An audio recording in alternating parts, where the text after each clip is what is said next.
Let's face it, the Earth is dead, and we've killed it. Humanity has been the single worst pox upon the Earth in its entire history, and pretty soon, it's gonna take us down with it. Fortunately, there's still one more place that we haven't ruined yet. Space. Funnily enough, there are actually a few aspects about space that mirror aspects about Earth. For example, human irises closely resemble nebulas. The cold, unforgiving vacuum of space directly inspired the entire city of Detroit, Michigan. Destructive, all-consuming black holes that devour everything in their path with wanton destruction? Brazil! Hopefully, I'll be around to witness space travel, and just in case, I'm gonna train for it by playing a game that's about, well, space exploration.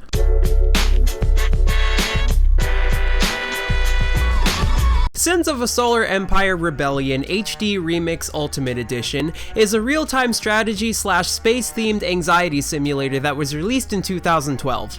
In Sins, your goal is to expand your empire and conquer the galaxy by any means necessary. It's like Civ, but in space. Oh, wait. It's like Civ in space, but good. Honestly, it's probably one of the most difficult games I've ever played because it requires you to have a PhD in business management with a minor and having multiple eyes. Luckily though, playing Sins is like having a good Tinder experience. It's difficult, but it's possible. Before you start a game, you're allowed to choose between two classes of 3 different factions, including cockroaches, the Spanish Inquisition, and black people. You can pick the Traitor Emergency Coalition if your idea of a wild night ends at 10 PM, you can choose the Vasari if you want to kill everyone that isn't you, or you can choose the Advent if you have muscular atrophy. During your first match, you'll get your ass kicked within 10 minutes, but after practicing for hours, developing your strategies, and building the most efficient army in the galaxy, you'll get your ass kicked within 15 minutes instead. Each new game starts you off with a few ships and structures, which is like being thrown into the world with only $4, a pocket knife, and your parents' old Dodge Caravan. This is your flagship. If it dies, you lose. If you kill another player's flagship, they lose. And this is by far the simplest concept that Sins has to offer. Every planet has slots for defense and research buildings, which allow you to research things like weapon damage or diplomacy between other players, and placing more of them gives you red pills that take you further down the skill tree. For example, creating a frigate factory allows you to build ships to add to your fleet. Light frigates can be used to attack other ships, corvettes wear jorts and complain about all the import ships from Space Japan, and scout ships explore the galaxy until they die of starvation and or laser overdose. However, much like a stack of cobblestone blocks, you can only have so many structures before your planet runs out of slots. After that, you'll need to either remove one of your structures or capture another planet to build more. To capture planets, you'll need to build a settler ship, surround it with some infantry ships, and your settlers can peacefully negotiate with the natives and calmly integrate them into your society. After colonizing a planet, you can upgrade it to make it more habitable and enticing to your citizens. Exploring a planet has the chance to discover an ancient artifact, like a jump drive that lets your ships travel faster, or a space Applebee's. Upgrading the population capacity increases the amount of citizens on your planet. This means that there are more people spending their money at space Applebee's, which stimulates the economy and increases the amount of taxes that you can collect. Unfortunately, your utopian society isn't safe from outside influences, and because of this, you'll need to research propaganda centers. Placing these buildings on the edges of your empire will prevent hostile culture from spreading to your planets and taking them over. Now, my citizens can relax and share minion memes in peace without the fear of space Russians hacking them and exposing them to pop-up ads and liberal propaganda.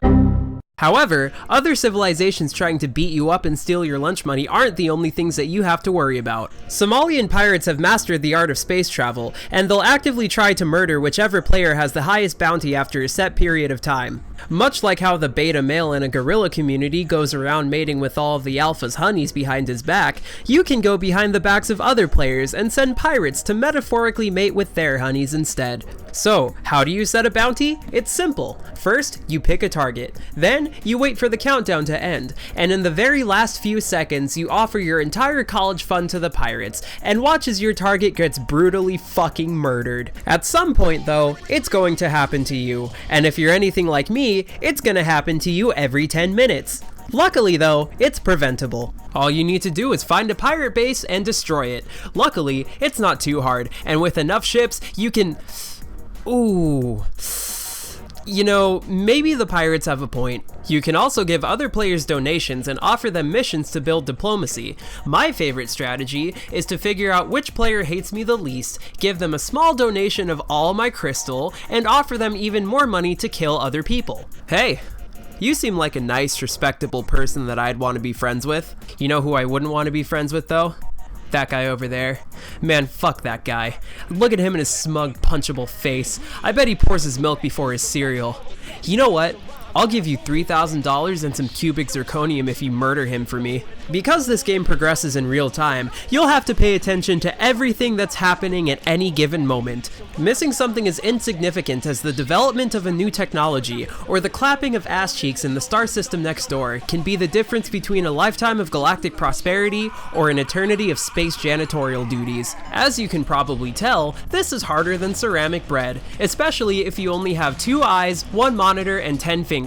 Fortunately, the developers thought of this, and anytime something important happens, an audio cue will play so you know exactly when a technology has been developed, a ship has been destroyed, or if ass cheeks are in fact clapping. Another thing to note about this game is that it's fucking beautiful. The amount of zoom that you can get is insane, and during a space battle, the lasers shoot across the screen at a steady cinematic speed of about 4 frames a second. You're not always going to have the biggest guns in the galaxy, but that's okay. It's not about the size of the wave, it's about the ocean of the... Wait, the waves in the ocean... Fuck! Anyway, conquering planets isn't the only way to win. If you can funnel your resources into developing as many technologies as possible, you can flex your IQ points on all of the smooth brains in the galaxy and achieve a research victory. You can also leech off of the success of your allies, and if they conquer the galaxy, you win too. This is the future that socialists want. In conclusion, Sins gets an airplane dashboard out of 10. There are a lot of things going on at the same time, but once you figure out what you're doing, it's actually pretty fun. Thanks for watching. Now if you'll excuse me, I have to deal with some Somalian space pirates.